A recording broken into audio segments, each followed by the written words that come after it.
Hoy se realiza una nueva audiencia dentro del proceso penal contra el exgobernador de Baja California, Ernesto Rufo Appel, y coacusados por presunta delincuencia organizada y presunto contrabando de combustible.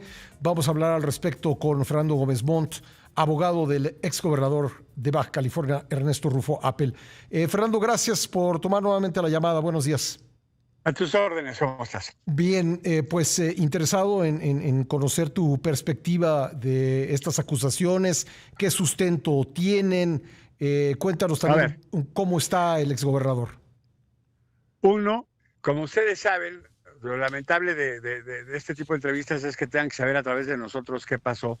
Nosotros pedimos desde un inicio que la audiencia se planteara ante la opinión pública y ante los medios de comunicación. Y fue cerrada, la propia ¿verdad? Fiscalía la que sí pidió que fuera cerrada, alegando motivos de seguridad nacional. Sí. Yo, en honradez, no conozco, no hay ninguna situación delicada en términos de espacios o de zonas de seguridad. Yo no conocí ningún argumento en el discurso de la autoridad que revelara ni cercanamente algún tema que pusiera en riesgo la seguridad nacional. Simple y sencillamente se optó que la audiencia fuera puerta cerrada. Bueno, pues eso ya nos preocupó, pero bueno. En segundo lugar, pues es una imputación en donde nos avientan 19 tomos de papeles para analizarlos en pocas horas. Nos echamos 40 horas mientras nos señalaban de qué se trataba eso, y mientras los despachos pues han ido diseccionando de entrada en una primera lectura, ojo de pájaro, qué trae el expediente que se quiere usar en nuestra contra. Y hoy por hoy para nosotros, uno, si algo no hay es una explicación clara, una articulación clara entre las diversas pruebas que nos permita suponer que tienen planteada o probada una operación de huachicoleo, y mucho menos que haya una organización, una articulación entre los acusados. O sea, el señor Rufo pues, conoce a los que fueron sus socios en la empresa de Ingemar, que son el señor Cuervo y el señor Thompson, pero a los otros no tiene idea ni quiénes son, de dónde deriva que es una organización que se conoce, sino en su vida los había visto. A los demás no los conoce. Creo que él tiene cero. A él nadie le puede decir que él se metió a operar esto y a contratar la importación y a generar los contratos de transporte y de internamiento. Para nada, no hay un solo documento que señale que él pudo tener la menor intervención o participación en eso. Y a saber, todavía nosotros tenemos que determinar pues que supuestamente qué probaron de operaciones en materia de huachicol. O sea, ¿qué está probado? Solo sabemos que nos hablan de que encontraron más de 100 tanques con combustible, en donde aparentemente solo se estaba validando una parte de lo que se traía, y el resto dicen y ellos sostienen de que no estaba debidamente declarado o reportado. Bueno, pues esa parte pues la tendremos que estar analizando. ¿Quién hizo qué? Hoy por hoy yo le digo, yo no tengo mayor control de la información de eso, porque se tomó con total distancia de mi cliente, y mi cliente no tiene mayor información a ese respecto. Él ha sido un hombre siempre transparente, diáfano, sin ninguna complicación, siempre lo ven caminando en la calle sin ton y son, o sea, campechanote como es, buena persona. Sí. No es un hombre ¿Qué ni le que imputan esté en ni en la concreto arrogancia. a él, Fernando? ¿Qué le imputa la FGR a él en concreto? Que él era el líder de una banda que solo existe en la imaginación de estos señores. El dominio del hecho sobre la importación de estos combustibles estaba en manos de una empresa que se llama Crisom, que es una empresa de Monterrey, que no han detenido a sus principales funcionarios, no entiendo por qué. Los que tienen el dominio del hecho de toda la operación. Y la gente que trabajaba en la empresa, que hacía el negocio day to day, pero que no le reportó nunca nada a mi cliente. No sabemos ni qué hicieron.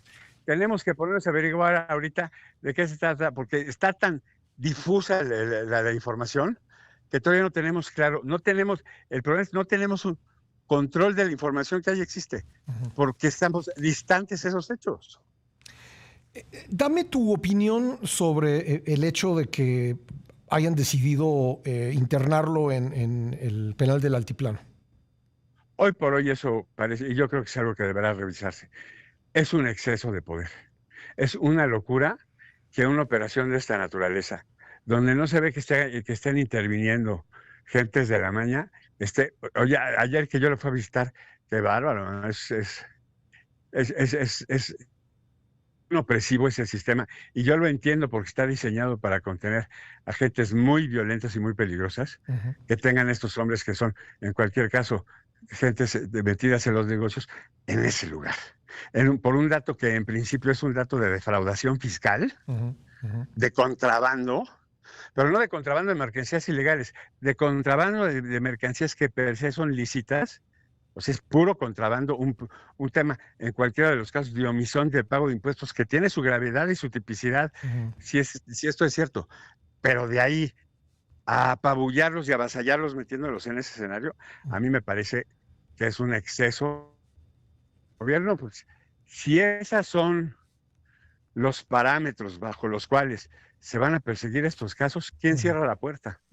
Si para decirte que tú tienes control del hecho, basta con que seas accionista de una empresa que fue utilizada o que intervino en alguna operación de internamiento de combustible, si para eso, con ese solo hecho, eso te hace responsable, sin que esté claro que tú hayas tenido un mínimo de información en ese sentido, un mínimo de conocimiento de las operaciones que tú tenías que ver algo con la operación de esa empresa, pues dices, pues imagínate, ¿no? Pues de los gobernadores que están involucrados, sus secretarios de seguridad pública y todas estas cosas, pues con ese tipo de inferencias, ¿quién se salva? Oye, ¿y cómo lo viste? ¿Cómo estaba? Es una persona en ese sentido fuera de serie. En su sencillez, es un hombre de una reselledumbre, así, con su mirada buena, y sabiendo, él y yo tenemos un trato, nosotros les ofreceríamos nuestras mejores capacidades y lealtad, y necesitamos de su... Y él viene cumpliendo su parte con prestancia, y yo le tengo que reconocer su presencia de ánimo. Bueno. Sí, te escucho, Fernando. Seguimos al aire. Oye, Kenia López Rabadán, la presidenta de la mesa directiva de la Cámara de Diputados, aquí tuvimos el audio, pues dice que es un preso político. ¿Tú qué dirías al respecto?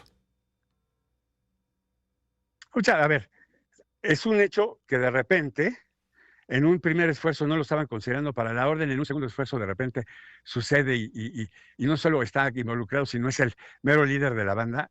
Pues, obviamente que el contexto en el que sale esta acusación, con la premura con la que se plantea esta acusación contra el señor Rufo, pues nos permite hacer una lectura no solo en clave procesal, sino también en clave política, ¿no? Porque o involucrar a gente de la oposición en estos temas, ¿no? Porque hay una doble vara, escépticos para analizar las pruebas en contra de los suyos y muy suspicaces para analizar las pruebas en contra de sus adversarios. Esa es una doble vara que no tiene ningún sentido y nosotros estamos haciendo no sé el criterio con el cual se valoren las pruebas y evidencias en estos procesos. Todo el ejercicio y todo el esfuerzo para que en estos casos esté analizado bajo criterios de ley y no bajo criterios de oportunidad o de ganancia política. Bueno, y finalmente, ¿a qué hora es la audiencia? Y cuéntanos un poco de este tema de audiencia cerrada. A las 5 de la tarde se reanuda la audiencia. Es una audiencia donde las partes ofrecerán pruebas y harán alegatos de por qué no están probados o acreditados los extremos que señala la ley para que se pueda para que se puedan seguir estos procedimientos. Y una vez agotada la fase probatoria y la fase de alegatos, se dará un espacio a la juez para dictar su resolución. Nos citará para conocer que tendrá que ser antes del jueves de esta semana. Antes del jueves. Que se agote el plazo. Sí. Bueno, Fernando, pues vamos a estar atentos a todo este proceso y te agradezco mucho que me hayas tomado la llamada. A tus órdenes. Gracias, Fernando Gómez Montt, abogado del ex gobernador de Baja California, Ernesto Rufo, pues diciendo cosas con mucha claridad, que pues no conoce el exgobernador, sino a 2 de los coacusados. Nunca ha tratado con ellos y que por ello pues, no se puede hablar de una acción concertada. También pues, diciéndonos que la decisión de internarlo en el penal de máxima seguridad del Altiplano sin que pues haya en esto algún delito relacionado con una sustancia ilícita, siendo un caso de contrabando de una sustancia legal, pues no tiene razón de ser, y diciendo que desde el oficialismo pues tratan con mucho escepticismo las acusaciones en contra de sus correligionarios, pero resultan muy suspicaces en las acusaciones en contra de sus adversarios. Es parte de lo que nos dijo en esta entrevista Fernando Gómez Montt, exsecretario de Gobernación y ahora abogado del exgobernador de Baja California, Ernesto Rufo Apel.